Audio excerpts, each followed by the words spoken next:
Bueno, muy buenos días. Es un gusto darles la bienvenida a este nuevo seminario de actualización profesional que organiza la Maestría en Derecho Civil Patrimonial de la Universidad Católica Argentina.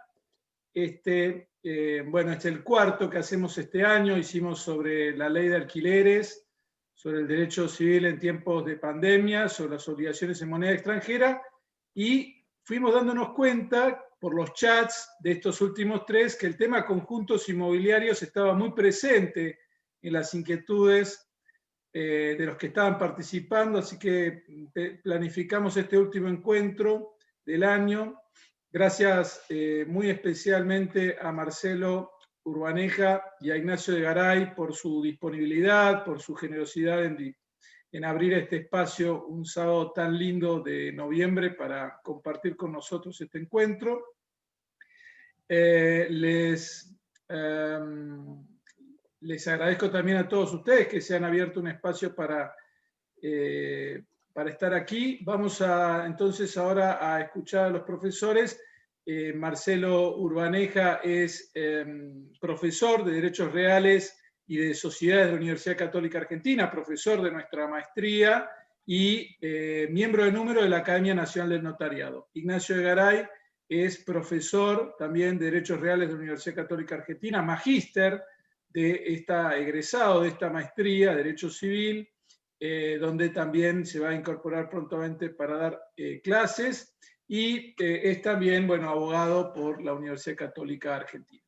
Bueno, entonces, sin más, le doy la palabra al doctor Urbaneja para la presentación, después ellos van a hacer su exposición, y yo voy a recibir por el chat las preguntas que ustedes tengan. No vamos a habilitar intervenciones por micrófono, sí por preguntas por chat que serán respondidas en la parte final de este encuentro. Marcelo.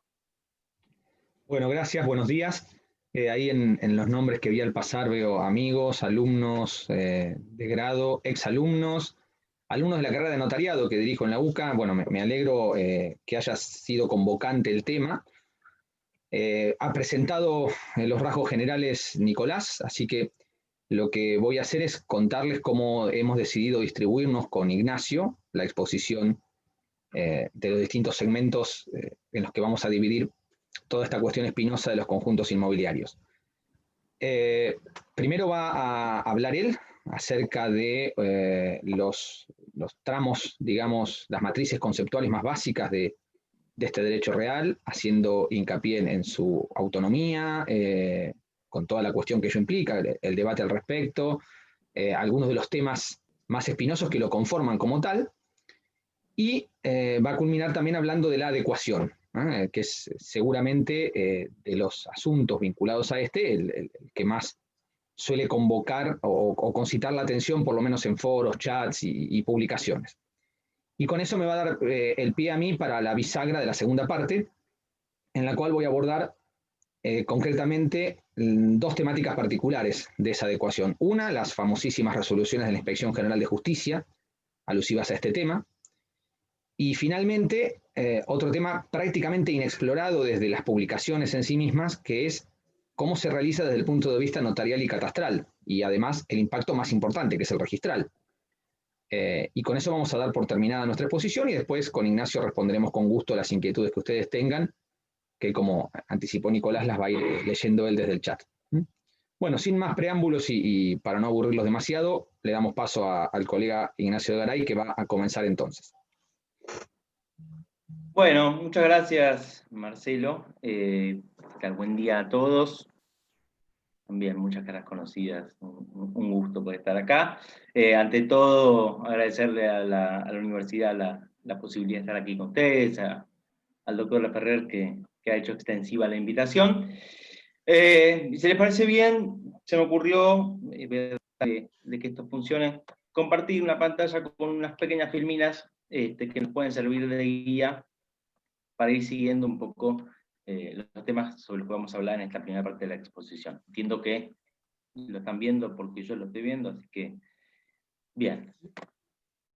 La idea un poco es comenzar, si ustedes quieren, con la definición que nos trae el código, el concepto que nos trae el código, algo que ustedes ya saben, por supuesto, pero no está de más repetirlo. ¿Y por qué digo esto? Porque el concepto neutral del código no ha estado exento de crítica. Fíjense que hace referencia al Código Civil y Comercial en el artículo 2073, más que nada a los objetos sobre los que puede recaer este derecho. No encontramos ninguna de las facultades que prevé el ordenamiento para este tipo de derechos, no encontramos obligaciones, no encontramos límites, simplemente encontramos el objeto sobre el que puede recaer.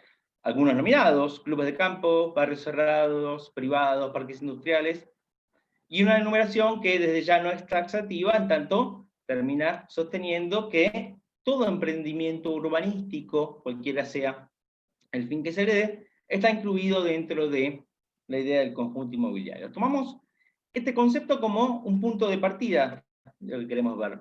Y como bien decía Marcelo, me parece que hay 3 tópicos que son interesantes para abordar, por supuesto en el poco tiempo que tenemos, pero sí dejar sentadas algunas bases al respecto. La primera, o el primero de estos tópicos, la naturaleza jurídica y la autonomía que puede llegar o no a tener este derecho real.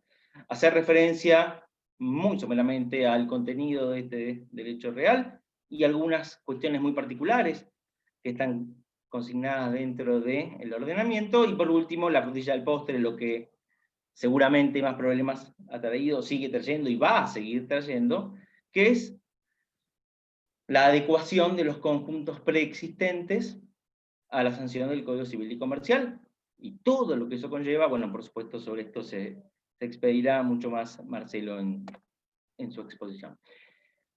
Veamos el primero de los puntos, empecemos a analizar el primero de los puntos, naturaleza jurídica, y nos preguntamos si es un derecho real autónomo o no. Y la primera aproximación, cualquiera de ustedes me podría decir, bueno, el artículo 1887, que enumera los derechos reales, en su inciso D, habla de los conjuntos inmobiliarios, por lo cual no podría cabernos ninguna duda que los conjuntos inmobiliarios en el régimen del Código Civil y Comercial son derechos reales. Nadie podría dudarlo, están regulados luego dentro de lo que es el título sexto, ¿sí? En forma puntual, en un capítulo particular, que es el conjunto inmobiliario ya como especie. Pero ¿por qué yo traigo este tema a colación? Fíjense que esta idea principal, esta idea primigenia de que los conjuntos inmobiliarios son un derecho real autónomo, se empieza a conmover apenas empezamos a analizar puntualmente el articulado del código.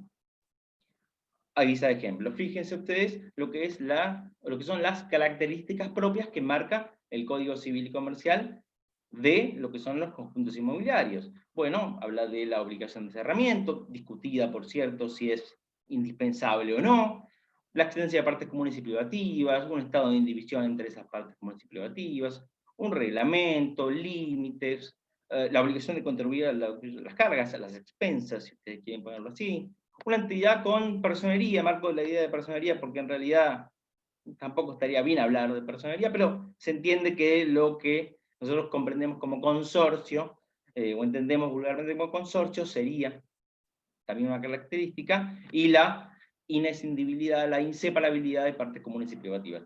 Esto nos lleva, si ustedes lo vieran en abstracto y no supiéramos de qué estamos hablando, yo me arriesgaría a pensar que estamos haciendo referencia a la propiedad horizontal, ¿sí? A la propiedad horizontal clásica, como ustedes y como todos nosotros conocemos, en donde sí hay cerramiento, hay partes comunes y privativas, hay un estado de indivisión, hay un reglamento, hay un administrador, hay un consorcio. Bueno, esto es propiedad horizontal, no me cabe ninguna duda. Y si alguna duda nos puede caber, a poco que empezamos a revisar el articulado del código, encontramos que derechamente y ya sin ningún tipo de prurito habla de la propiedad horizontal. Habla de determinación de cosas y partes comunes, facultades de los propietarios, límites, y en todos y cada uno de estos artículos hace referencia puntual al reglamento de propiedad horizontal. No esconde ya su intención el Código Civil y Comercial, no habla del reglamento del conjunto inmobiliario, habla del reglamento de propiedad horizontal, habla de que debe transcribirse en lo que sería el título, las escrituras, ¿sí? Puntualmente dice el código, hace referencia a cómo tiene que estar regulado el pago de expensas, bueno, si se pueden transmitir o no las unidades, y en todos estos artículos refiere a la propiedad horizontal. Los invito a que lean estos artículos con detenimiento y van a ver que no hay mucho para discutir. Pero, si queremos darle un cierre a todo este tema, el artículo 2075, que es el que referíamos hace un rato, el que más problemas nos trae dentro de los conjuntos inmobiliarios.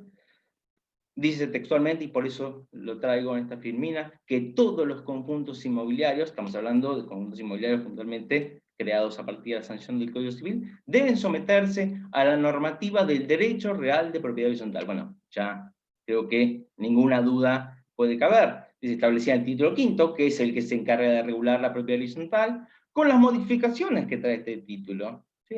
El capítulo, en realidad, técnicamente dirigido a los conjuntos inmobiliarios, y termina diciendo que la idea es crear un derecho real de propiedad horizontal especial. Bueno, yo en esto quiero ser si quieren, un poco catedrático, pero recuerdo cuando en algún momento algún profesor me decía, bueno, si tiene 4 patas, ladra, tiene pelo, tiene cola, es un perro. Bueno, esto me parece que aplica derechamente. Digamos, está haciendo referencia constantemente a la propiedad horizontal. Bueno, el tema no estuvo exento de discusiones y en el año 2017 se celebraron en La Plata las 26ª Jornadas Nacionales de Derecho Civil, en donde en materia de derechos reales, el punto que se trató de derechos reales es los conjuntos inmobiliarios. Y una de las conclusiones a las que se arribó, les diría que en un dictamen prácticamente unánime, creo, no equivocarme, había 1 o 2 dictámenes en minoría o propuestas en minoría, pero la gran mayoría, por no decir todos, sostuvieron que los conjuntos inmobiliarios no constituyen un derecho real autónomo, sino una especie de el derecho real de propiedad horizontal. Y esto me parece que, y es una opinión personal, creo que está bien, yo diría al dictamen mayoritario, me parece que hubiera sido mejor, hubiera sido desde la técnica legislativa, desde la metodología, desde el orden, mejor incluirlo dentro del título de la propiedad horizontal. Recordemos que en materia de hechos reales tenemos el concepto de la tipicidad, el contenido en concreto de un derecho real. Podríamos haber dicho, bueno, es un derecho real de propiedad horizontal con una tipicidad especial, con notas, con matices típicos que difieren en algún punto de la propiedad horizontal clásica, como la conocemos, pero que, en cuanto a su estructura, hacen a la idea de la propiedad horizontal. Y regulado como está regulado, alguno podría decir, bueno, podría haber incluso una afectación al numerus clausus. Recuerden el numerus clausus, esta idea de que los derechos reales son creados únicamente por la ley, con un contenido y una estructura reglada por la ley, artículo 1884 del Código, y con una matización especial que está dada por la posibilidad de incluir dentro de un derecho real ya establecido una nueva figura que puedan ser incluidas. Es decir, no necesitamos crear un nuevo derecho real si con los creados o con alguno de los creados ya podemos regular la figura. Bueno, esto es lo que la mayoría de la doctrina propone. ¿Por qué no regularlo dentro del derecho real de propiedad horizontal sin afectar con esto el número clausus? Por esto, de alguna forma, tendríamos un pequeño panorama de por qué distinguimos la naturaleza jurídica o bien la autonomía de este derecho real con las conclusiones a las que ha llegado la mayoría de la doctrina. Estamos frente a un derecho real que desde lo formal está regulado como un derecho real autónomo, pero que, a poco que lo analicemos, no es más que un derecho real con una tipicidad especial. Vayamos entonces a ver el segundo de los tópicos que nos habían propuesto, un poco el contenido de este derecho real. Bueno, no hace falta sostener que el derecho real de conjuntos inmobiliarios, tomándolo de la forma que ustedes quieran, nos otorga o le otorga a su titular las facultades de uso, goce y disposición sobre el objeto sobre el que recaiga. Como dijimos, hay una inseparabilidad de las partes comunes y privativas, en algún sentido concordante con lo que es la propiedad horizontal, y un punto particular respecto a la unidad funcional o a la unidad o la parte privativa que hace referencia al código, que es interesante tratarlo en cuanto a esta idea del uso y goce, porque el artículo 2077 habla directamente de la unidad funcional como aquella que está construida o en proceso de construcción, y a mí se me viene a la cabeza los conjuntos inmobiliarios nominados que trae o que traía la definición que vimos al principio: barrios cerrados, clubes de campo, barrios privados, parques industriales, necesariamente tienen que estar construidos. ¿Por qué? creo que todos nosotros comprenderemos que podemos comprar una parcela o adquirir una parcela dentro de un barrio cerrado, como ejemplo, y no necesariamente tiene que tener una construcción. Así que, mejor hablar de espacios, ¿sí?, de aprovechamiento que podemos tener, y las parcelas que no se encuentran construidas, entiendo, también se encuentran, que no se pueden construidas, se encuentran incluidas dentro del concepto de unidad funcional. Dentro de lo que son las facultades de disposición, amplias por cierto, encontramos un artículo puntual, artículo 2085, también ha sido objeto de tratamiento en las Jornadas Nacionales de Derecho Civil.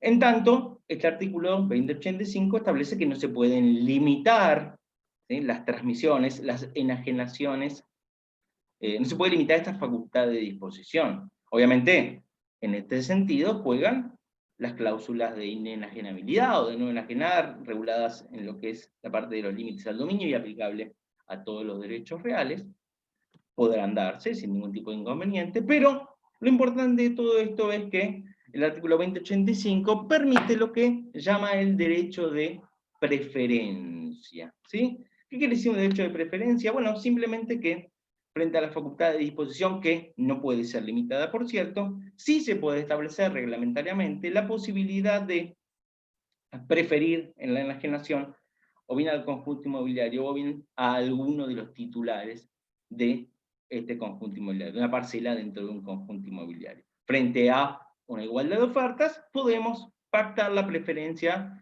para mantener, digamos, a los titulares, a los vecinos, dentro de un mismo conjunto. Esto sería, o fue tratado en las jornadas, se dijo que no debe interpretarse como un derecho de admisión. Obviamente vamos a tener que evaluar cada una de las ofertas que se haga para tampoco llevar a un desmedro el conjunto inmobiliario, y que se trata, este hecho de preferencia, de un derecho personal. No tiene efectos reales. Si no se estipulara, no tiene ningún tipo de efecto real. Así que las jornadas también, por dictamen mayoritario, han sostenido que este derecho de preferencia es plenamente válido y que, interpretado en su justa medida y sin confundirlo con un derecho de admisión, resulta plenamente válido y eficaz. La contracara de las facultades son las obligaciones, y sin lugar a dudas, sin entrar en todas y cada una de ellas, la obligación por excelencia es el pago de expensas, ¿sí? Un consorcio en lo que es la propiedad horizontal o en un conjunto inmobiliario no puede subsistir sin el pago de expensas. Por lo cual, el ordenamiento hace referencia puntual al tema de las expensas, a la obligación del pago de expensas, y cómo estamos remitiendo constantemente a las normas de la propiedad horizontal, podríamos sostener que al momento de ejecutar las expensas impagas, el certificado de deuda emitido por el administrador funciona o hace las veces de título ejecutivo y nos permite iniciar la ejecución de expensas a la manera de la propiedad horizontal. En esto les adelanto, la jurisprudencia ha ido mutando. Al principio era bastante reticente en lo que eran los conjuntos inmobiliarios preexistentes, ¿no? Obviamente los constituidos con posterioridad no. Era bastante reticente, luego fue mutando, y hoy les diría que por amplia mayoría la jurisprudencia hace lugar a la ejecución de expensas, ya sea de los conjuntos existentes adecuados o no, como veremos más adelante, y de estos conjuntos inmobiliarios constituidos conforme a las previsiones del Código Civil y Comercial. Obviamente, se aplican todas las demás obligaciones que prevé el régimen de la propiedad horizontal, siempre y cuando sean pertinentes. ¿Por qué? Bueno, nadie puede dudar que tenemos que cumplir con los reglamentos, que no podemos depositar cosas peligrosas o ejercer actividades que comprometan la seguridad del bien, que tenemos que respetar el destino que se le dé, por más que no esté estipulado puntualmente en materia de conjuntos inmobiliarios, nadie puede dudar que esto tiene que respetarse. Luego el código hace referencia a ciertos límites respecto al uso y goce y respecto a la disposición jurídica del bien. En lo que refiere al uso y goce, puntualmente nos refiere a la utilización de espacios comunes por el grupo familiar. Ya no estamos hablando de los titulares, sino del grupo familiar, de este titular, y cómo el reglamento puede prever un régimen de invitados y de admisión. Acá sí se admite, acá sí se prevé la posibilidad de generar un derecho de admisión. Aclarando, no es un derecho de admisión para el ingreso, para la titularidad de una unidad funcional dentro de un conjunto inmobiliario, sino un derecho de admisión para el uso y goce de cosas y partes comunes. Y en lo que refiere a la disposición jurídica, ¿sí?, se prevé la posibilidad de que el titular pueda ceder total o parcialmente la unidad funcional, y que también reglamentariamente pueda preverse cómo pueden utilizar o no las cosas, espacios, partes comunes, aquellos cesionarios, aquellos que son o que han adquirido por cesión, y la transmisión de unidades, ya lo hemos visto, con lo que implica el derecho de preferencia y no de admisión. Entonces son los límites que establece el Código Civil y Comercial respecto a la facultad de disposición jurídica. Y por último, respecto al contenido, tenemos ciertas limitaciones, principalmente contenidas en el artículo 2084, que hace referencia a la posibilidad de constituir servidumbres u otros derechos reales, de conjuntos inmobiliarios entre sí o con terceros conjuntos. Y esto también ha dado lugar a algún tipo de rigidez, y por eso lo traigo a colación. Porque dentro de las posibilidades que marca el código, bueno, sería sencillo pensar en una servidumbre de conjuntos inmobiliarios a favor de terceros conjuntos. Imagínense ustedes una servidumbre típica, por ejemplo, de paso. Un conjunto inmobiliario que no tiene salida a la vía pública o pretende tener salida, o bien un conjunto inmobiliario que tiene, por ejemplo, una cancha de fútbol, de golf, y permite el uso de otro conjunto inmobiliario. Son servidumbres que pueden llegar a darse y no admiten la menor duda. El problema es que entendemos por la alocución conjuntos inmobiliarios entre sí, y acá es donde está el problema. Porque algunos autores, recuerdo, si mal no me equivoco, al doctor Claudio Kipper, decía, bueno, no, lo que está diciendo es, puede haber servidumbres entre los titulares de las unidades funcionales. Bueno, eso en realidad no hace falta, si esto es lo que quiso decir el código, no hace falta que lo diga, porque el régimen general en materia de servidumbres sí lo permite.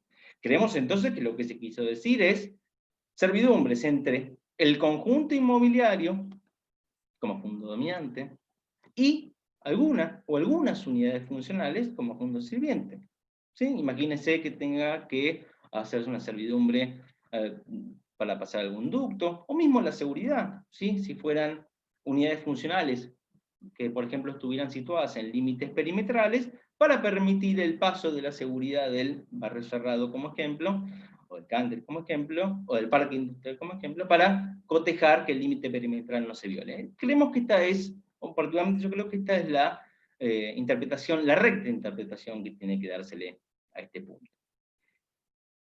Y por último, el código en materia de contenido hace referencia al régimen disciplinario. Establece que reglamentariamente pueden establecerse sanciones por la violación al reglamento y a las normas del reglamento. Lo que no se aclara en el código, y sí ha sido objeto de tratamiento también en las jornadas, es cómo debe llevarse adelante, cómo debe llevarse a cabo el proceso, el procedimiento para aplicar sanciones disciplinarias. Y se ha resuelto, sin menor duda, que sea cual fuera el procedimiento que se utilice, debe asegurarse el derecho de defensa de la persona afectada. Deben preverse mecanismos para que pueda impugnarse formalmente la sanción impuesta y eventualmente poder recurrir a la vía judicial si no obtiene éxito frente a lo que es un procedimiento administrativo. Sea cual fuera el procedimiento a establecerse reglamentariamente, sí o sí tenemos que tener asegurado el ejercicio del derecho de defensa. Y al principio de la exposición yo le decía que el punto,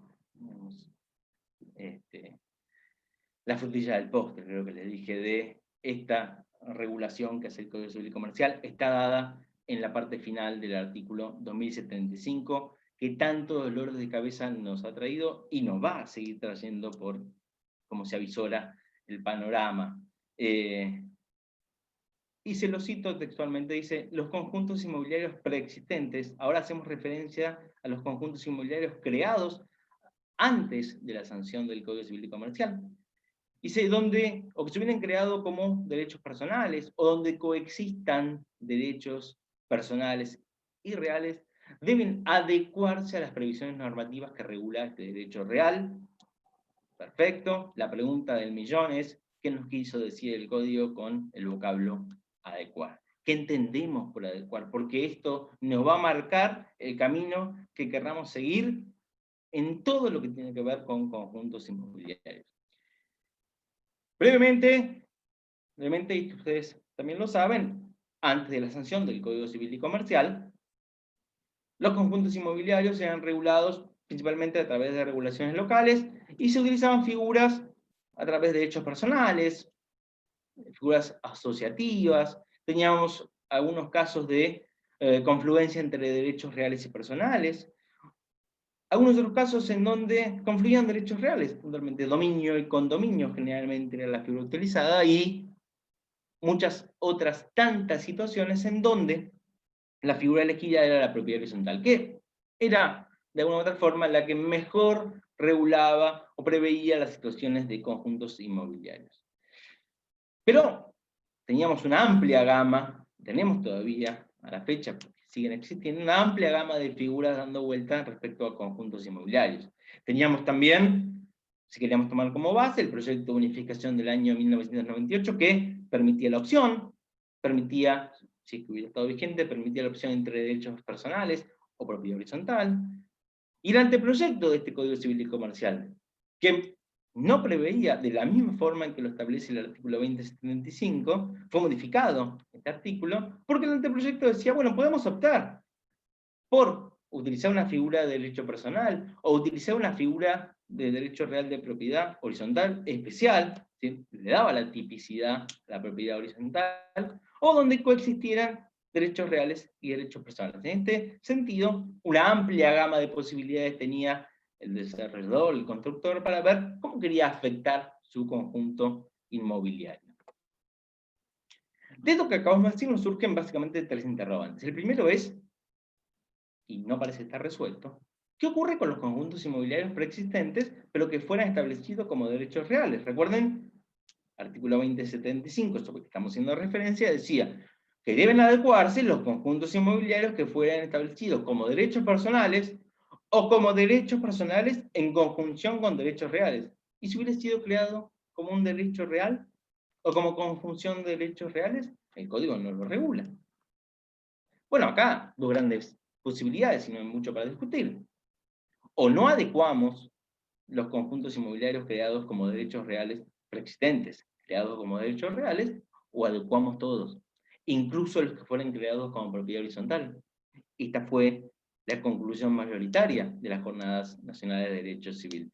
Adecuemos o llevemos una adecuación todo. Por supuesto que si ya está establecido el conjunto inmobiliario como propiedad horizontal, la adecuación, y ahora veremos cómo, será mucho más sencilla.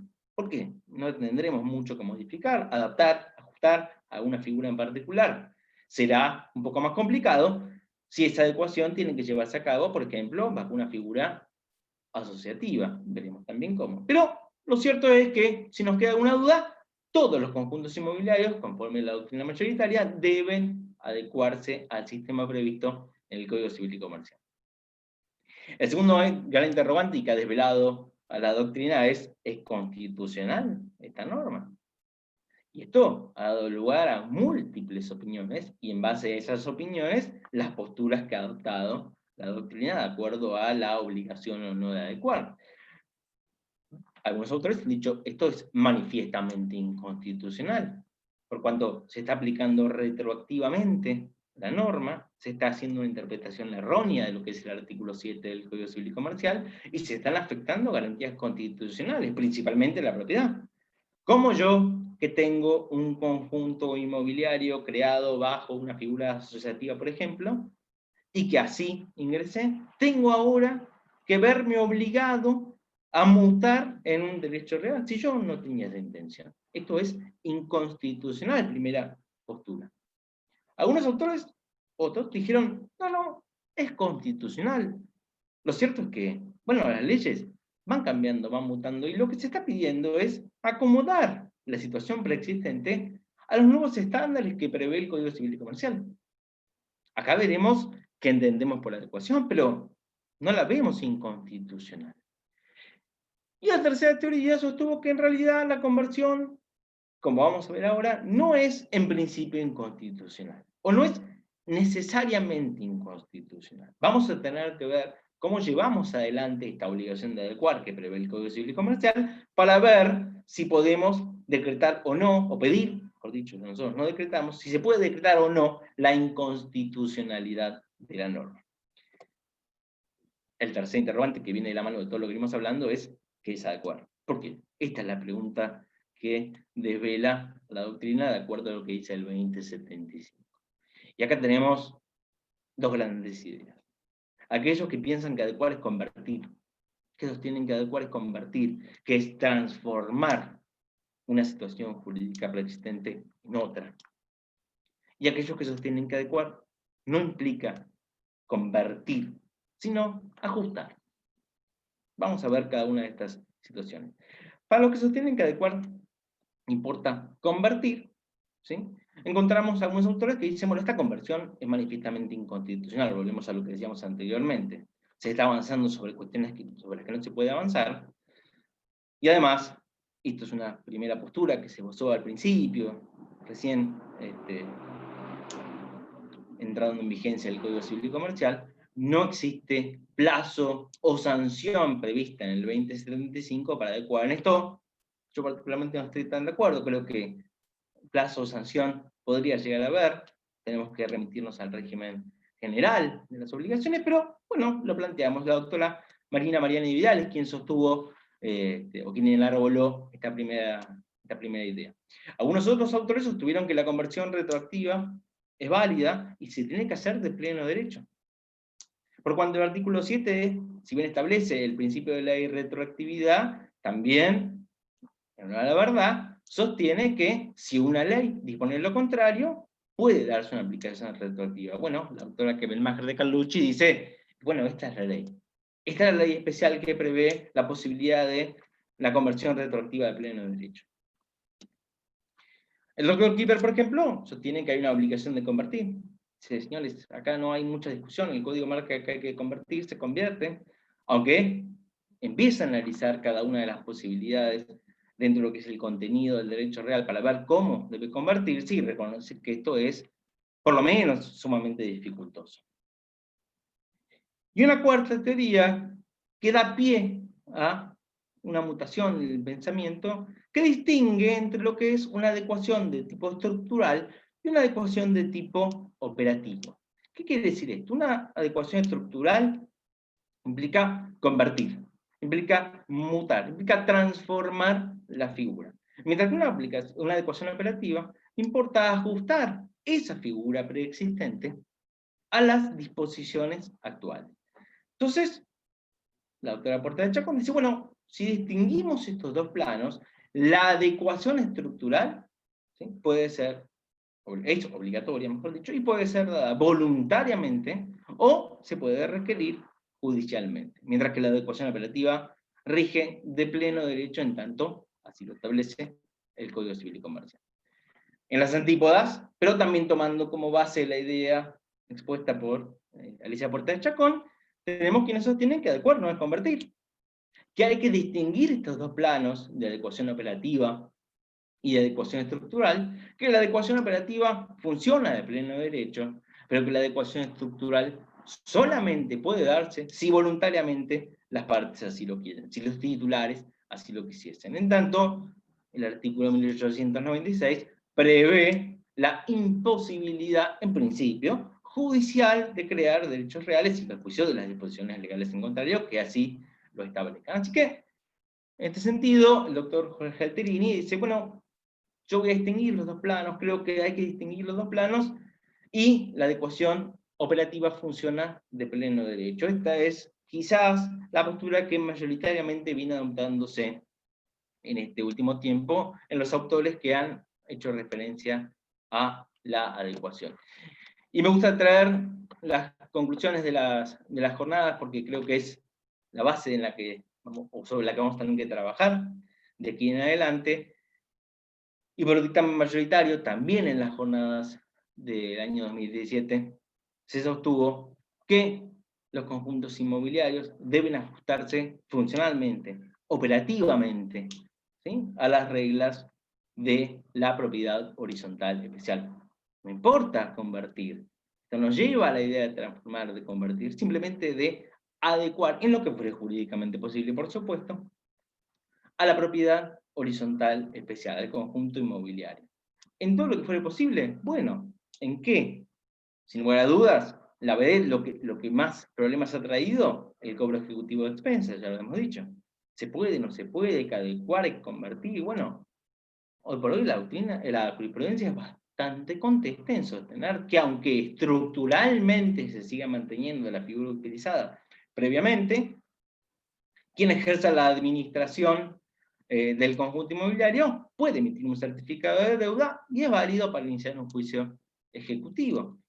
Lo mismo con el régimen disciplinario. ¿Por qué no podemos aplicar el régimen disciplinario que prevé el Código Civil y Comercial y adecuarlo a la figura que estemos utilizando, o al nombramiento de un administrador, o al funcionamiento de las asambleas? Siempre teniendo presente, es importante también tenerlo presente, que el Código Civil y Comercial, así como, yo digo, es sumamente reprochable en este punto de los conjuntos inmobiliarios, no lo es tanto y es bastante claro en materia de propiedad horizontal. Y establece puntualmente en materia de propiedad horizontal cómo funciona la administración, cuáles son las mayorías, cómo funcionan las asambleas, qué tipo de asamblea hay. Es decir que, bueno, recurramos a la propiedad horizontal. Si hay una remisión constante del código a la propiedad horizontal, recurramos al régimen de propiedad horizontal para ver cómo funciona, cómo vamos a adecuar funcionalmente u operativamente el conjunto inmobiliario. No lo quiero aburrir, termino y le doy paso a Marcelo, haciendo referencia, pero muy tangencial, a un proyecto de modificación que ha sido elevado en el año 2018, si no me equivoco, elaborado por los doctores Botana, Rivera y Pizarro. No ha tenido todavía éxito, pero sí se encuentra elevado. La nota característica en este punto que estamos haciendo referencia es que este proyecto de modificación deroga la única parte del artículo 2075. De un plumazo, la deja sin efecto. No nos dice muy bien cómo tenemos que actuar, la deroga. En este sentido, yo considero, y esto es una opinión particular, que no está mal la remisión que hace el código a la propiedad horizontal. Entiendo que está bien aplicar las reglas de la propiedad horizontal, ajustar operativamente las reglas de la propiedad horizontal. Lo que está mal es la forma en que se hizo, o cómo se planteó. Pero, en vez de solucionar un problema, borrarlo, no sé si es la mejor solución, desde mi humilde opinión, es la mejor solución al efecto. No los entretengo más, espero haber sido claro en los puntos que nos propusimos. Marcelo, les comparto pantalla y todo tuyo. Ahí está, bueno, gracias Ignacio. Vamos entonces con el segundo tramo. A ver, ahí está. Bueno, lo mío es estructuralmente muy elemental lo que voy a explicar, así que será sin pantalla, me tendrán que ver a mí, no les queda otra. Y se trata de estos dos segmentos temáticos acuciantes y prácticos. El primero, una cuestión muy reciente, producto de la incontinencia legislativa que vino con la pandemia. Todos los días nos desayunamos con el boletín oficial, como nunca antes en nuestra vida. Resoluciones del director general de IGJ. Y por otro lado, la cuestión de cómo se realiza la adecuación desde el punto de vista notarial, registral y catastral. Muchos deben saber, para los que no, yo soy escribano y trabajo como tal, con lo cual yo participo en las jornadas de derecho civil. De hecho, en estas que comentó Ignacio estuve, ahí si miran los votos, por ahí me encontrarán en algunos. En los que no voté no es porque no me animé. Yo en general, los que me conocen saben que no me amilano con las posturas que me parecen acertadas, sean mayoritarias o no, sino porque era secretario de otra comisión, la de Derecho Notarial, que por primera y hasta ahora última vez en la historia hubo en una jornada. Entonces con otra colega que también es profesora de reales íbamos corriendo de una a otra. Vamos a este primer tema. La resolución general de la que estamos hablando es la 25 del 2020, resolución general 25-2020 IGJ, que tuvo una reforma al poco tiempo. Esta era de mayo, a los pocos días, en mayo también, la resolución general 27-2020, que lo único que hizo fue cambiar el plazo y además agregó a una persona jurídica que ha pasado desapercibido. Todo el mundo lo asoció con una ampliación de plazo y ya vamos a ver qué implicancia tiene. Y vamos a ver el concepto, qué es lo que se dijo y por qué ha generado revuelo. Ricardo Augusto Nissen, el director general de IGJ, dictó esta resolución, que es acorde con la filosofía e ideología que él ha tenido, en eso ha sido siempre consecuente. Discusión aparte, que voy a abordar muy brevemente también, es el alcance de las incumbencias del director de IGJ para dictar una resolución de este tenor. Pero lo que ha señalado allí es que se otorga un plazo con la última reforma de 360 días, que por lo tanto vence en mayo del 2021, para que las asociaciones civiles o asociaciones bajo forma de sociedad, artículo 3 de la Ley de Sociedades, que sean titulares o estén involucradas en un conjunto inmobiliario, hagan la adecuación esta que nos contó Ignacio. Es decir, la del último párrafo del 2075, al que expresamente alude en la resolución. Señala que la consecuencia de no cumplirlo será establecer a sus directivos y le hace administradores técnicamente y eventualmente síndicos si los hubiera, la sanción de multa que habilita la propia Ley de Sociedades, que se estima en función de distintas pautas que ahora no viene al caso. Y además de eso dice, bueno, las demás secuelas a las que dé lugar. Y además nos aclara que mientras tanto, una sociedad de este tenor no se puede ni resfriar frente a IGJ porque no nos prestan un pañuelo. No se les ocurra pisar IGJ para hacer nada porque no escriben nada. No escriben artículo 60, no escriben balance de ejercicio, nada, nada. Artículo 60 de designación de administradores y balance de ejercicio son, digamos, casi inscripciones administrativas en una sociedad, por ejemplo, anónima, ¿sí? De una regularidad muy común y no guarda dificultad. Bueno, ni hablo de intentar algún asunto de alguna gravedad superior, porque mucho menos, salvo que sea esta adecuación. Bueno, esto plantea varios problemas. Hay uno al que me voy a referir en la segunda parte, que es el de precisamente cómo se realiza. Porque ya ven, fíjense que en definitiva Ignacio empleó la mitad del tiempo que habló para intentar explicar qué es esto de adecuar. Y uno puede estar de acuerdo con una postura, con otra, pero a ver, el primer disparate es que la legislación argentina permita que esto se discuta. Y yo, bueno, mi impronta de instrumentador, que es la propia de escribano, no la puedo negar. Voy a las jornadas y voto, me gusta esta, me gusta la otra, participo de esta postura. En general, estoy de acuerdo con las que ha dicho Ignacio. Ahora, hay que tener que hacer el contrato. Yo estoy acá con mi protocolo. Viene la gente y dice, escribano, hagamos algo. Ah, genial.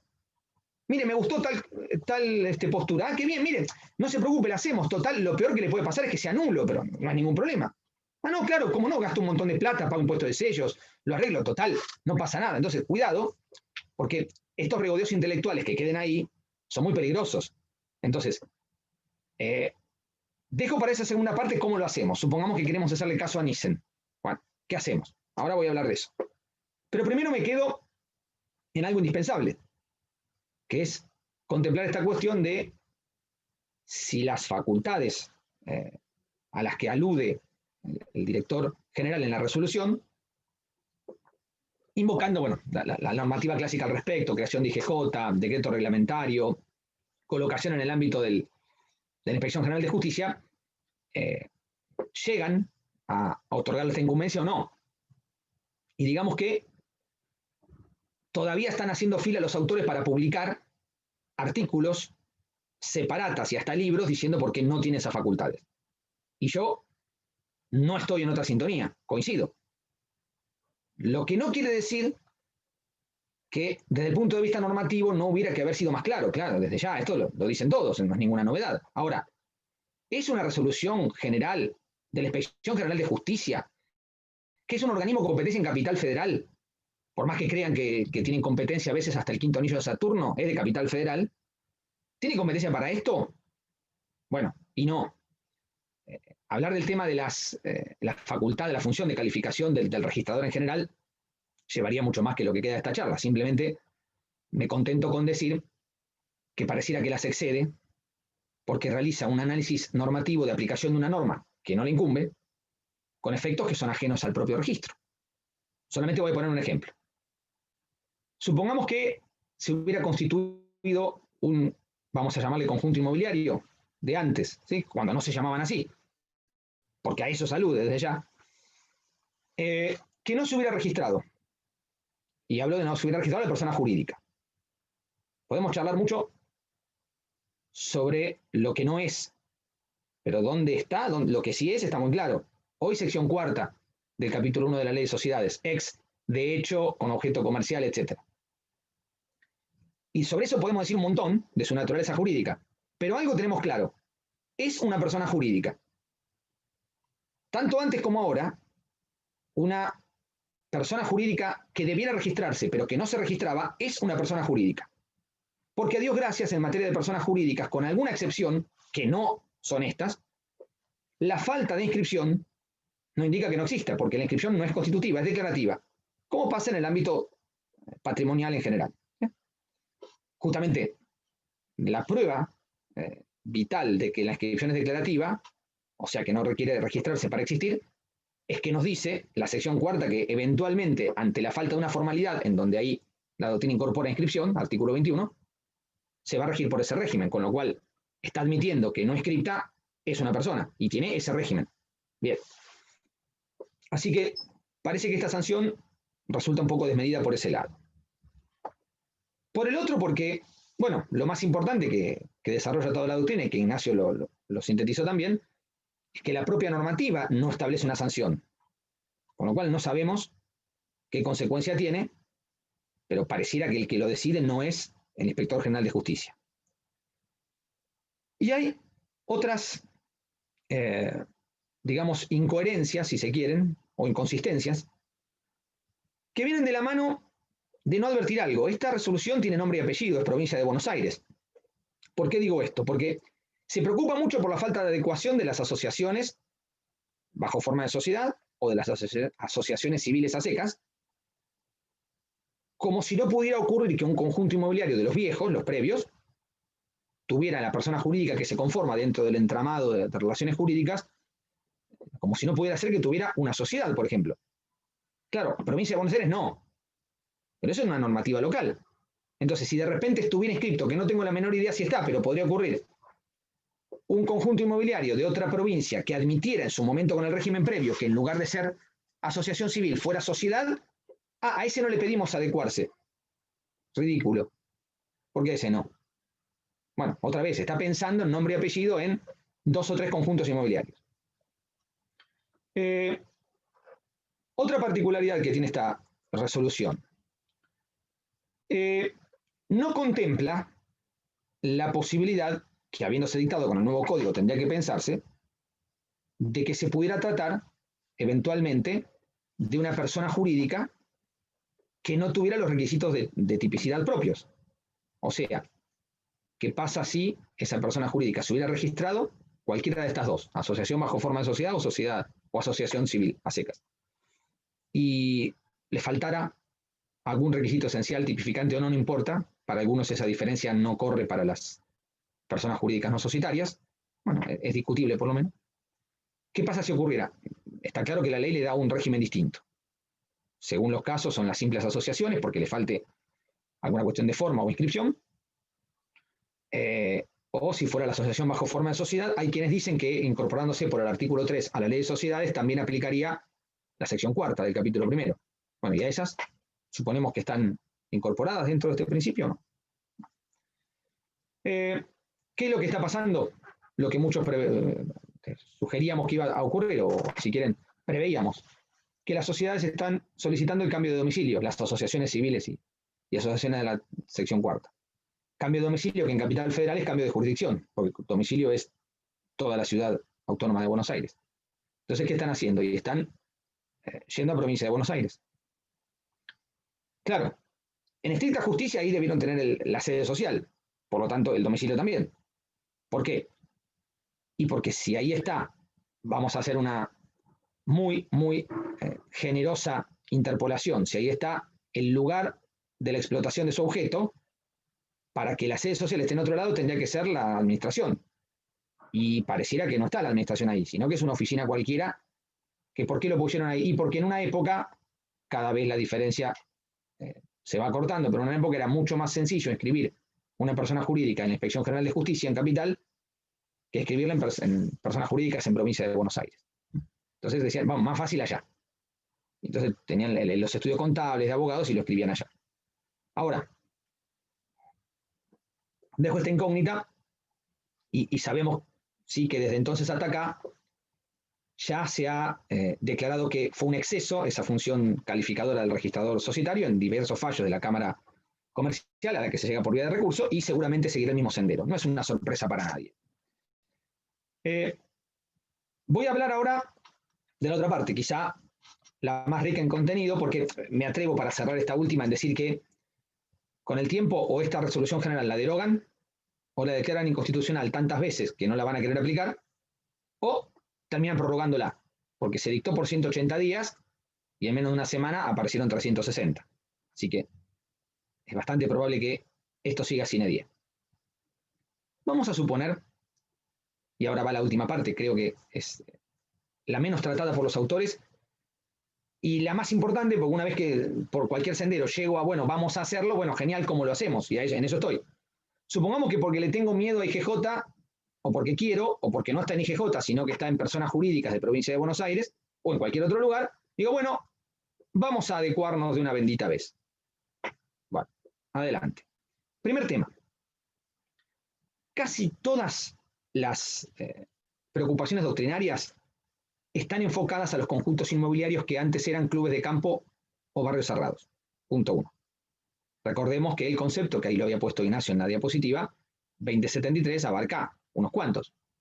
Parque acuático y parque industrial si quieren. Bueno, yo me voy a quedar con esos mismos, con los barrios privados y clubes de campo, o sea, los que tienen algún destino vivienda o esparcimiento, pero no de náutico o industrial, porque son los de más acuciante problemática. Pero no dejo de aclarar que esto que voy a decir acá existe para nosotros también. De hecho, Provincia de Buenos Aires tiene una ley para agrupamientos industriales vigente, la 13744, con impacto registral, del cual no hay ocupación, no hay análisis doctrinario, no hay abordaje al respecto, y sin embargo, si quisiéramos adecuarlo al conjunto inmobiliario, sería un problema. Les diría un problema mayúsculo y más intenso que el que se da con los barrios privados o clubes de campo. Lo que pasa es que estos hay muchos más. Entonces me voy a quedar con estos. Bien. A ver, varias problemáticas. Yo voy a decir primero la conclusión, en vez de darle los argumentos, con lo cual espero que no se vayan todos ya rápido. Ya dije la conclusión, se van todos. Quédense un rato, aunque sea, disimulen. Prometo que no voy a tardar más de 10 minutos para esto. La conclusión es, si queremos certeza en lo que vamos a hacer, hay dos soluciones posibles. Estas dos soluciones dan certeza absoluta. Eso es lo bueno. Lo malo es que es entre difícil e imposible alcanzarlas. ¿Cuáles son las dos soluciones seguras? Una, la más obvia, una reforma legislativa. Y para hacer justo una reforma legislativa buena. Porque acá asumo lo que digo, los que me conocen y me han oído desde hace tiempo saben que lo pienso así. Creo que de todos los proyectos que tuvimos para reemplazar al ilustrísimo Código de Vélez-Sarsfield, el que tenemos vigente es, como corresponde a Argentina, el peor por lejos, por paliza. Quien piense que no, estoy abierto a debatirlo y se los demuestro, y estoy seguro que les gano. Miren que en el ámbito jurídico estar seguro de que uno lo triunfa, acá estoy seguro que les gano, les muestro que es el peor de todos. Ahora, el 2075 originario no era tan malo como terminó siendo con la reforma, porque esto lo incorporaron autores que no fueron los que estaban en la comisión original. Esto también hay que decirlo. Con toda justicia, no se les puede achacar a ellos lo que les puedo achacar por todos lados, acá no. Entonces, eso de que la reforma legislativa lo va a mejorar, no sé. Yo tengo por escrito dicho 2 veces de 2 artículos de la legislación vieja que era imposible que el legislador lo mejorara, y ahora hice un bollito y los colgué en un cuadro, porque el legislador nuevo los empeoró. Entonces, no me atrevo a decir que este es siempre mejorable. No. Creo que según como sea la ley, hasta podría empeorarlo. Con lo cual, una solución es la reforma legislativa buena. Punto 1. La otra alternativa, que es así, depende un poco más del propio instrumentador, es una muy difícil de alcanzar, que es la unanimidad. Con esa terminamos las quejas. Ahora, cualquier otra, pero cualquiera, no es 100% segura. Por lo tanto, vuelvo a la conclusión y ahora voy a ir con las vías argumentales para llegar a esto. Si a alguien le tengo que decir, una vez que se hizo una adecuación, no antes, porque aclaro, vuelvo y nota al pie, lo puso muy bien Ignacio ahí de resalto, lo dijimos en las jornadas de civil. Si no se adecua, no hay título observable. O sea, el que compra, compra bien. No le pueden decir que le pierde el dominio o el derecho real que le llamemos que es este nuevo. Pero yo no estoy hablando de eso. Estoy hablando si se adecúa sin unanimidad. Si se adecúa sin unanimidad, tengo una serie de argumentos muy interesantes, no son invento mío, claro, para hacer caer esa adecuación. Con lo cual, si se adecúa sin unanimidad, al que adquiere, yo le podría decir que corre riesgo de que eso que adquirió se transforme en otra cosa, transforme, convierta, adecúe, como le quieran llamar. No digo que lo pueda perder, pero sí que no sea lo que él cree que es un derecho real autónomo a juicio de la mayoría, o, digo, no autónomo a juicio de la mayoría, sino variante de PH. Bueno, es muy probable que alguien, si lo cuestiona, pueda demostrar que usted no tiene eso. No sabemos que sí tiene. Entonces, si usted lo que quiere es certeza absoluta, solamente puede adquirir cuando hay unanimidad con la legislación vigente. ¿Por qué? Bueno, ahí vamos. A ver, primero, empiezo por el principal problema, que es el paso 1. ¿Cómo es la línea de tiempo si queremos hacer la adecuación? Supongamos que venga alguien y diga, escribano, queremos adecuar. Perfecto. Paso 1, plano. Porque la adecuación a propiedad horizontal, especial, requiere siempre plano. Vamos a suponer que este paso 1 no haya que hacerlo si es conjunto inmobiliario, si era un conjunto inmobiliario que estaba en propiedad horizontal. Supongamos que esa adecuación, que coincido yo, estaba en esa tesitura, también se requiere la adecuación de los conjuntos inmobiliarios que eran propiedad horizontal. Supongamos que esa no requiere el paso 1. Bueno, en la provincia de Buenos Aires la mitad son propiedad horizontal y la mitad no lo son. Entonces, paso 1 para esos que no lo son, que además son los más grandes, los que no lo son. Paso 1, plano. Bueno, esto ya es un problema. Porque este plano de adecuación no tiene normativa catastral que la regule en provincia de Buenos Aires. Así que hoy, si vinieran todos, salvo que digan, desarmamos, voy a usar un término no jurídico porque el término jurídico exacto se discute, desarmamos lo que teníamos hecho y hacemos conjunto inmobiliario de cero, salvo que hagamos eso, si lo que queremos es convertir, adecuar, transformar o como les guste, hoy no hay norma en provincia de Buenos Aires. Con lo cual, ya tengo la suerte de que no les tengo que decir en la escribanía, me los tiene que traer a todos para estar seguro. Le digo, mire, tráigame el plano, después charlamos. No me va a traer el plano. Hoy. Mañana capaz que cambia, ¿eh? Esto cambia cotidianamente. Mendoza, por ejemplo, sí, lo tiene. Por eso en Mendoza hay adecuaciones. Que después de la provincia de Buenos Aires es la provincia que más tiene conjuntos inmobiliarios. Supongamos que este primer valladar lo pasamos. Sea porque aparece la norma, perdón, aparece la regulación catastral en provincia de Buenos Aires, o porque estamos en una propiedad horizontal de las de antes, que entonces sostenemos que la adecuación no exige plano. Esto podría pasarnos. Bueno, vamos al segundo paso, el reglamento. Dejo de lado muy bien la diferencia entre adecuación operativo-funcional, que no requiere que hagamos nada, y la estructural, que es esta. Estoy hablando de la estructural, va de suyo. La otra comparto plenamente que no requiere nada. Por ejemplo, cómo se hacen las asambleas, aplico las nuevas normas sin necesidad de modificar nada. Bueno, ahora, hago la estructural. Problema grave. Yo estoy transformando, si no es propiedad horizontal, estoy transformando régimen de propiedad común, le hace dominio, condominio, en unidad funcional o unidad complementaria. No se trata nada más de dibujar un plano. Porque si fuera por eso, algunos autores aclaran lo obvio. Mire que no le hacemos perder metros. Sí, doy por sentado que no, más bien ahí, sin la conformidad del propietario que pierde metros, no se puede. Eso es una obviedad. Suponiendo que quede igual, 10 por 30, como lo tengo yo. Y el techo así, que no me hagan cambiar nada. Porque si me obligan a cambiar, bueno, basta con que preste conformidad al que lo obligan a cambiar y asunto terminado. No. Todo queda así. Ni hay que pintarlo, nada. Problema. En unidad funcional tengo necesariamente partes comunes. Necesariamente tengo partes comunes, necesarias y no necesarias. Pero sí o sí tengo partes comunes. Y esto cambia unas cuantas cosas. Primero, que, bueno, voy a ser responsable y a su vez titular de partes que hasta ahora no.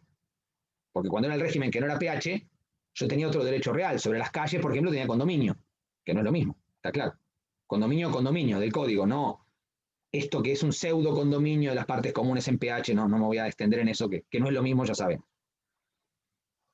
Otro problema, más importante que ese, y es que yo, ahora que tengo una unidad funcional, tengo recortadas las facultades, muchísimas facultades. ¿Hay diferencias entre dominio y pH? Bueno, un abismo, todo. No les voy a aburrir con eso de reales que está en cualquier lado. Voy a la práctica. Dos fundamentales. Una, el destino. En propiedad común, yo le doy el destino que quiera. Por supuesto, tengo que someterme a los límites al dominio, claro. Que no son al dominio, ¿eh? Ni tampoco a las relaciones de poder. Son a todos los derechos reales. El código está mal ubicado y mal nombrado, no importa. Pero digo, si la municipalidad dice, mira, acá no puede tener destino fábrica, no puede tener nadie destino fábrica.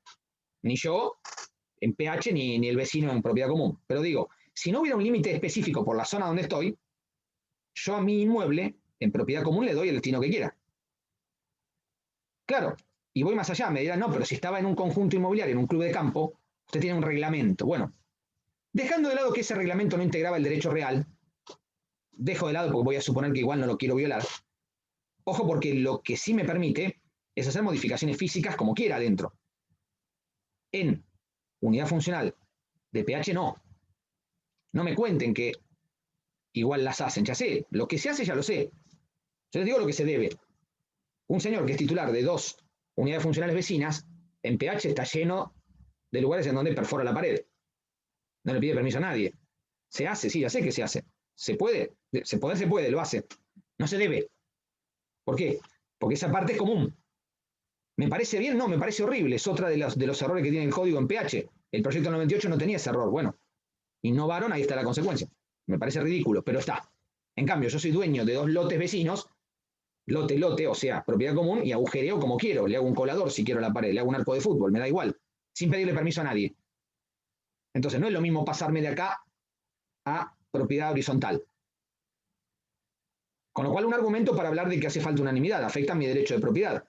A ver, en propiedad horizontal nos la pasamos hablando, y coincido, yo tengo un libro sobre propiedad horizontal, me gusta, me encanta, pero a ver, vamos a la práctica. Nos la pasamos hablando de que hay cláusulas estatutarias y reglamentarias, y está bien, es cierto. Estatutarias son pocas, pero son esas que solo se modifican por unanimidad. Bueno, una es esta, una que afecta al derecho de propiedad. No decimos siempre, si yo quiero transformar parte común en privativa o viceversa, requiero unanimidad. Bueno, ahí hay un ejemplo. Y voy al segundo y último problema de esta conversión que justifica con el nombre de adecuación, conversión, transformación o el que gusten. Y yo creo que es cierto que el código al decir adecuación coloca una impronta más suave, si se quiere, pero voy a la práctica. El segundo y último problema con el que cierro, que es el que sugiere la unanimidad. Y los autores de esto, en general, nada. Uno que tiene el defecto de ser profesor titular de 2 de las materias más aburridas, reales y sociedades, se da estos pequeños lujos. Muy práctico esto. Si nosotros no tenemos propiedad horizontal, tenemos lotes, ¿sí?, y titulares de lotes, personas humanas. Después conforman una agrupación, asociación civil si quieren, y esa asociación civil la hacemos dueña de otros lotes. Por ejemplo, la cancha de fútbol y la pileta son de la asociación civil.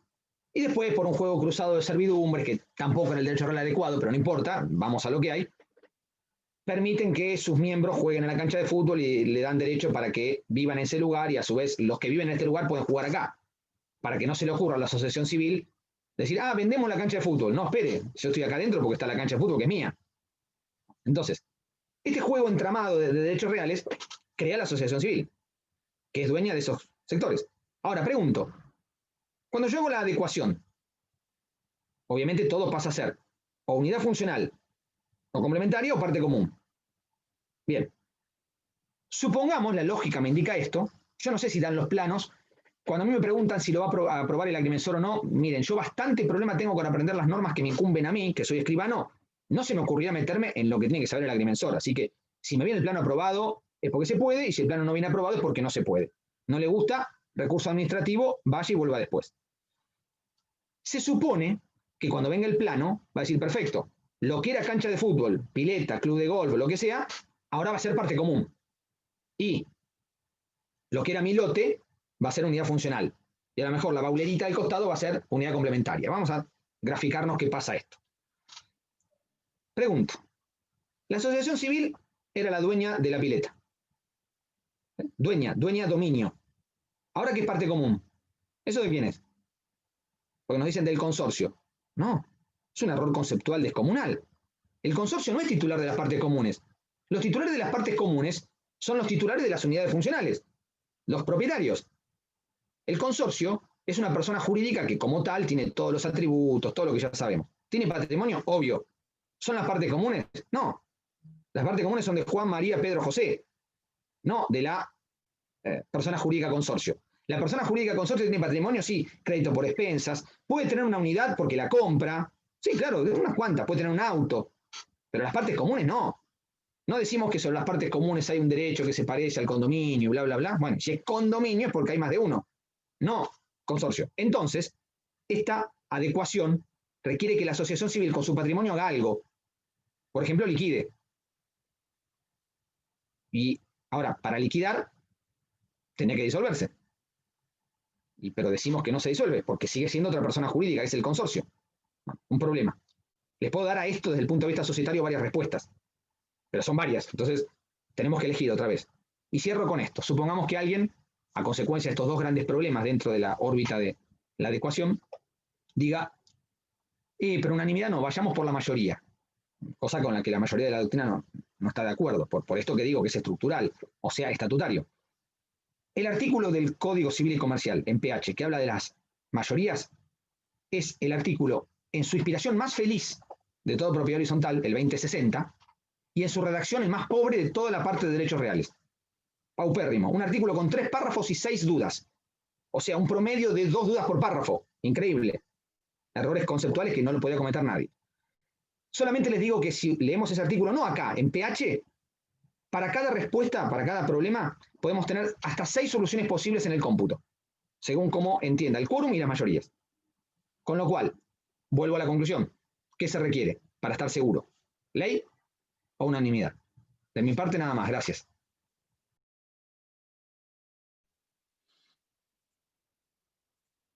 Muchas gracias, Marcelo, Ignacio. Excelentes exposiciones, muy claras y muy...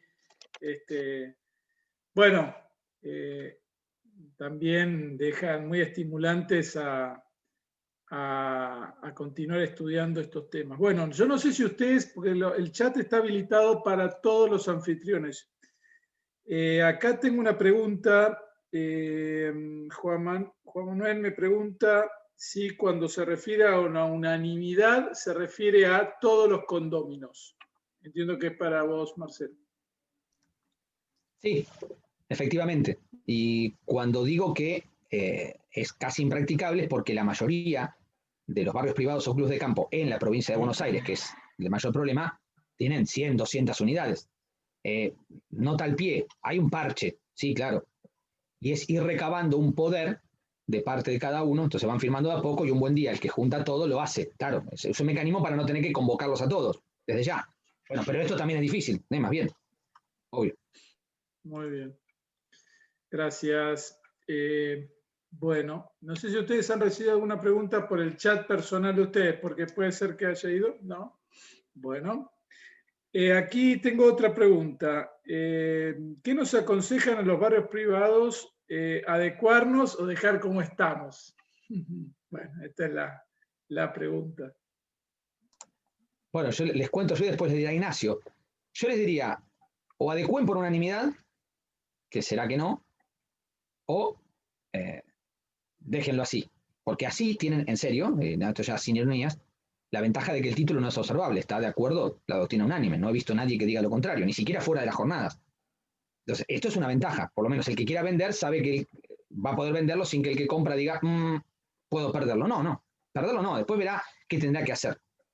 Y segundo, y ahí ya si Ignacio tiene alguna acotación, con gusto, si quisieran animarse a hacer por otra vía que fuera la mayoría, tienen otro problema, que no hay que olvidarlo, que la doctrina cuando dice que puede ser por mayoría, la minoritaria, que dice que se puede usar mayoría, también no lo tiene en cuenta, que adecuar no es decir, bueno, vamos al escribano y adecuamos. Bueno, dale, escribano queremos adecuar, estamos todos, dale, adecuamos y listo. No, adecuar es hacer un reglamento.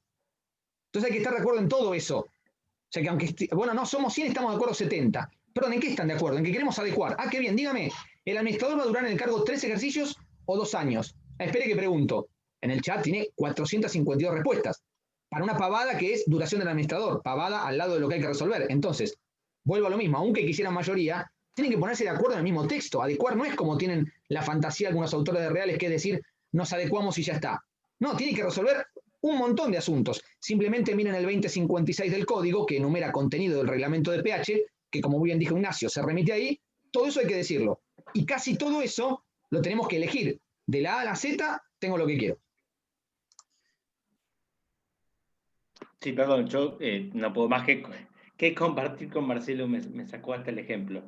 Sí, es imposible. Yo creo que desde un consejo quizás, bueno, por ahí puede caerle mal a Marcelo por los escribanos, porque le estamos sacando trabajo, pero yo creo que es de imposible realización sin importar los costos. Puede llevar adelante, pero de imposible realización.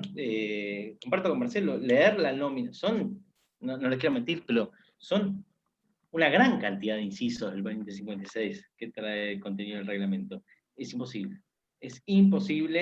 Y de alguna otra forma, no me quiero meter en el tema de Marcelo, pero sí compartir, creo que estas regulaciones que han salido últimamente tienden a desaparecer, tienen el germen de su propia extinción, porque no son impracticables, así que comparto el consejo de Marcelo en este punto.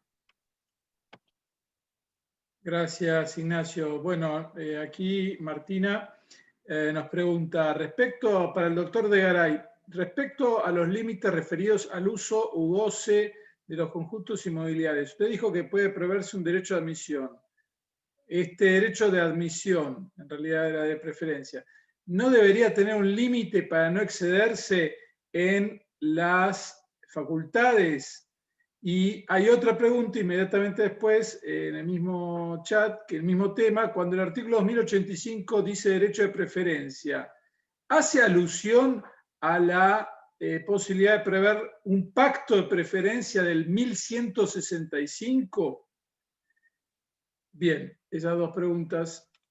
Qué preguntita. Bueno, voy por la primera. Lo que es el derecho de admisión, puntualmente, está haciendo referencia al uso de las cosas comunes, ¿sí? No está haciendo referencia a la admisión en cuanto al ingreso a la titularidad del derecho real o lo que fuere. Es decir, sí se puede prever cómo utilizar por terceras personas ajenas a los titulares las cosas, establecimientos o partes comunes. En esto es lo que está prevista la admisión. No quiero llevarlo a un derecho de admisión al ingreso de la titularidad.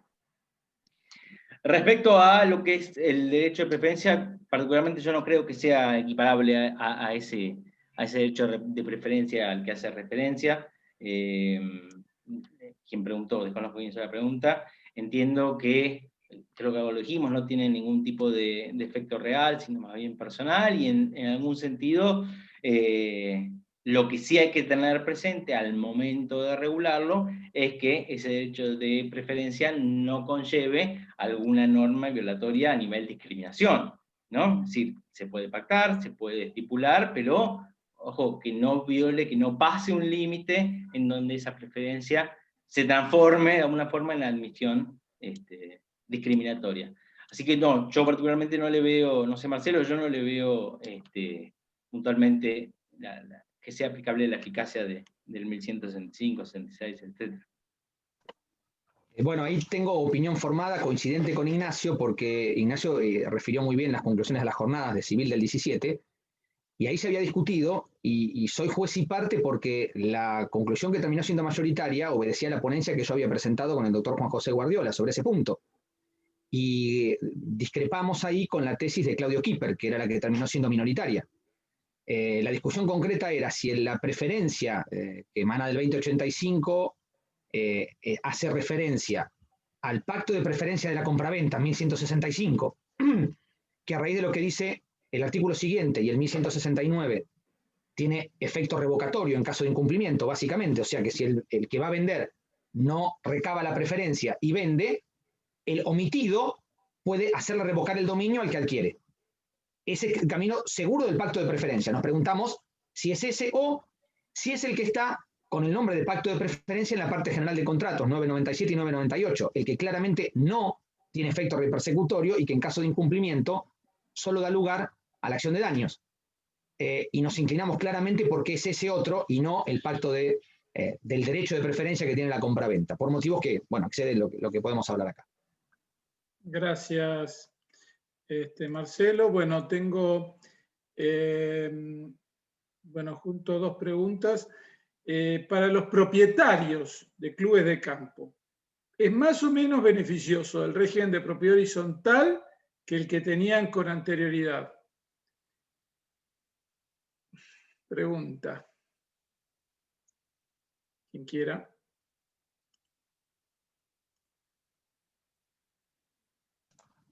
Ahí está. Bueno, no sé, Ignacio, ¿lo toco yo? Sí, Como sí, quieras. ningún problema. Bueno, perfecto. A ver. Lo beneficioso del nuevo régimen está claro, es que no hay ninguna duda de lo que hay que aplicar. El problema que había antes del 2015 es que no había legislación nacional. Entonces, lo que se aplicaba era francamente desde el punto de vista jurídico muy, muy reprochable y la verdad es que muy, muy débil desde el punto de vista de la defensa de la utilización de algunos institutos. Sin dar ejemplos, simplemente los comento, la manera de usar la servidumbre, la manera de usar la persona jurídica, la manera de pensar el condominio con los pactos de uso y goce muy relativos, era francamente deficiente. Con lo cual, en abstracto, es mucho mejor ahora, desde el punto de vista de que tiene una regulación. ¿Es la mejor? No, coincido con Ignacio, bueno, creo que con todo el mundo, con casi todos, que lo mejor hubiera sido pensarlo más como una variante dentro de propiedad horizontal que darle estos vuelos autónomos que al final en la letra están desmentidos. Pero claramente, desde ese punto de vista, sí, por supuesto, es mejor que tenga una regulación normativa a nivel nacional. Insisto con estos matices que hubiera sido de desear que se pudieran mejorar. Otra pregunta refiere a los costos de la adecuación. Dice, honorarios del agrimensor, de los escribanos registrales. ¿Cuáles más se podrían sumar y qué beneficio tendría asumir esos costos? Esto lo hace un profesor, la pregunta. Bueno, a ver, separemos los tantos. Costos de agrimensor me son ajenos. Esos son los catastrales. ¿Sí? Sí les digo que es mucha plata. Ahora, claro, como pasa siempre, bueno, yo soy escribano y sabemos que tenemos el San Benito de que somos carísimos. A mí me preguntan y para mí los caros son los abogados, nosotros les ahorramos el costo. Fíjense que tuve la honestidad intelectual de decirles de entrada, ¿qué le aconsejaría a alguien que no lo haga? Yo ganaría plata haciéndolo, sí, pero mi forma de ser y de ejercer la profesión es no me quiero ganar un trabajo con algo que no lo merezca. Honorarios del escribano, bueno, si fuéramos a las leyes notariales, hablo de Capital Federal y Provincia de Buenos Aires, que son las que yo manejo, les diría que casi todo el país es igual. Este es uno de los casos genéricos, con lo cual entraría dentro del 2% del valor de los bienes. Ahora, ¿cómo se computan los bienes acá? Bueno, ese es uno de los problemas, porque cuando uno hace un reglamento, cuando lo hacemos, es muy fácil. La evaluación fiscal es esta y la de las unidades, bueno, la sumo. Entonces puedo usar o la del valor del terreno o la de la suma de las unidades. Para el trabajo que da un reglamento, la verdad es que no es un trabajo que en general a los escribanos nos resulte satisfactorio desde el punto de vista de los honorarios, sino que lo que nos resulta mucho más atractivo son las ventas, claramente. Aunque claro, desde el punto de vista de la gente, no, pero es más barata la venta, claro, porque está la errónea idea de que lo que cobramos es todo honorario, no, ojalá lo fuera, ni por casualidad. La verdad es que acá vamos a suponer que utilizamos el criterio general, el honorario tendría que ser, según las leyes, según la interpretación que da la ley de arancel, o el 1% de las valuaciones o el 2% de las valuaciones. Ahora, lo más probable es que un colega no cobre eso, porque está claro que adecuar un conjunto inmobiliario de 5 unidades da lo mismo que adecuar uno de 200 en cuanto al aspecto jurídico. Da más trabajo que copiar, sí, bueno, el tipeo es descomunal, se imagina, pero trabajo intelectual no, entonces es muy probable que sea mucho menos que esto, ¿verdad? Pero andaría por ahí. Ahora, sí les aseguro que ese costo es mucho menor que el costo catastral, planimétrico, que para ser justo tampoco es todo honorario de los agrimensores, pero ya les aclaro que el plano, según la dimensión, tranquilamente ronda el $500,000 de pesos o el $1,000,000 de pesos, tranquilamente. Pero por abajo de las piernas, con una evaluación lo más sencilla que se les ocurra. Esto, insisto, no es todo honorario ni mucho menos. Además, hay un costo extra que por ahí no lo están pensando, que es el de los certificados de catastro. Porque una vez que se hace esta adecuación, voy a hablar de Provincia de Buenos Aires, ARBA dice muy bien, este conjunto inmobiliario, cuando era una suma de 100 lotes, tenía una evaluación fiscal de tanto, sumó todo, da vamos a inventar, 10 millones. Ahora, que en vez de conjunto inmobiliario es uno adecuado a esto, que tuvieron que hacer tal o cual reforma, y no vale 10 millones. Ahora la suma de todos es capaz que 20. Entonces, eso es lo que también sube el costo. En cuanto a registral, bueno, ahí hay que ver cómo lo toman los registros. No hay en Provincia de Buenos Aires una norma. Si lo toman como modificación de reglamento, según la mayoría de los registros, anda entre el 0,2 y el 0,5% del valor de las valuaciones, ¿sí? Que, como ven, es el que menos incide. Está el costo de los certificados registrales, así que piensen que el ámbito registral tendrá un costo del 1%, más o menos por ahí, de la suma de todas. Insisto, valuación. Sabemos que en la práctica la evaluación fiscal, aún con las subas que hubo, no refleja ni por casualidad el valor económico. Entonces, eso también hay que decirlo, ¿sí? Ahí creo que está más o menos aproximada la respuesta. Bien, y no habría ninguno más, entonces. Yo, perdón, creo que se están olvidando, estamos en una maestría de Derecho Civil, abogado, creo que están olvidando el horario del abogado. Siempre hay que consultar a un abogado en todo esto. Correcto, ahí está. Bien. Si hay un escribano, no, sí, y lo hacemos bien. Ustedes si lo hacemos mal. ¿Yo qué les diría? O vengan todos o no vengan. Yo les diría eso. Si no vienen todos, después tienen que ir a pagar el abogado. Ahí está. Ahí lo tienen. Bueno, muy bien. Bueno, después tenemos, una felicitación por la exposición.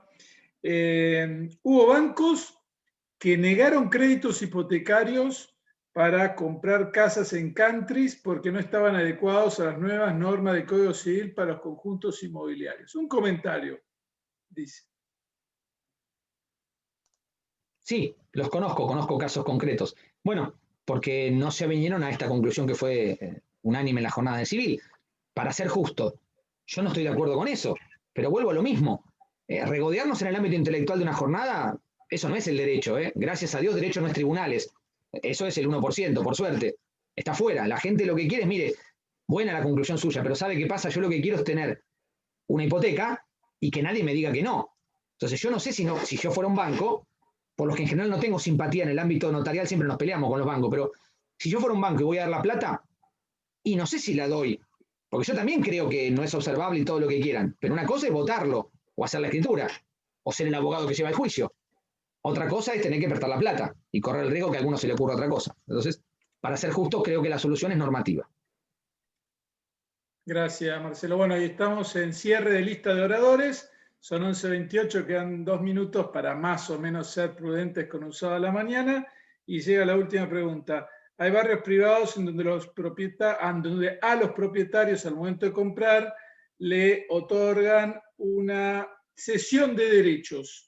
¿Este documento le servirá como título para recurrir al escribano y escriturar? Bueno, no sé, Ignacio después dará su opinión. A ver, dicho así en el aire, no.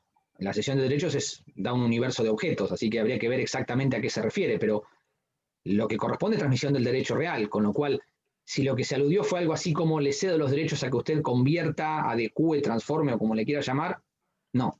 Puesto así, no es suficiente como tal. Lo que se requiere es el otorgamiento, eventualmente del acto en sí, o como les dije, un poder. ¿No? De un poder que si reúne los requisitos del 380, inciso C del código, puede ser especial irrevocable. Negocio base, ahí está, la necesidad de adecuarse. El interés está claro que no es solo del representado, y además, ahí está el segundo requisito, y además le pongo plazo. Si hago esos tres, tengo un poder especial revocable. Ventajas, no se extingue ante la muerte del poder dante y no se extingue ante la revocación voluntaria, sino que tiene que ser judicial. O sea que eso sería bueno. Ahora, tengo que juntar, insisto, para estar seguro al 100%. Así que, de mi parte, ahí está la respuesta. Sí, yo no lo aconsejaría. Puntualmente lo aconsejaría. Creo que no alcanza con eso.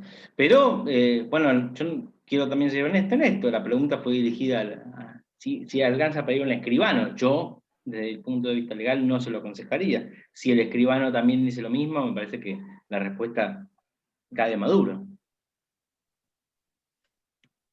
Bueno, hemos llegado al final. Acá llegan los agradecimientos por las exposiciones. Quiero agradecer también la presencia de la profesora Silvina Rojas Torres, al profesor Ignacio Torino, la profesora María Inés Montesano de nuestra facultad, que están allí entre los asistentes. Y bueno, muy especialmente Ignacio, Marcelo, muchas gracias. Una exposición clarísima, muy práctica, muy actualizada en el estado de este tema de gran actualidad y que nos permite, bueno, tomar un poco,